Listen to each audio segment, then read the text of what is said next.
নিঃশব্দ রাতে এক পুরনো মন্দিরের ছাদে বসেছিল এক কুচকুচে কালো বিড়াল।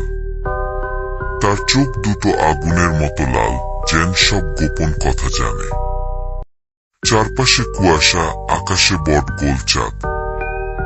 হঠাৎ দূর থেকে একটা কান্নার আওয়াজ আসে। বিড়ালটা চুপচাপ নিচে নামে, লেজটা ধীরে ধীরে দোলায়। মন্দিরের পাশে দেখা যায় একটা ছোট মেয়ে হারিয়ে গেছে। বিড়ালটা সামনে গিয়ে বসে, চোখ দুটো ঝিলমিল করে ওঠে। মেয়েটি চুপচাপ বিড়ালের পেছনে হাঁটতে থাকে। বিড়ালটা ধীরে ধীরে পথ দেখায়, আর কিছুক্ষণ পর সে মেয়েটিকে তার বাড়ির সামনে পৌঁছে দেয়। মেয়েটি অবাক হয়ে তাকায়, কিন্তু বিড়ালটা তখন আর নেই। শুধুই পড়ে আছে ছাদে তার পায়ের ছাপ, আর চাঁদের আলো তার ছায়া।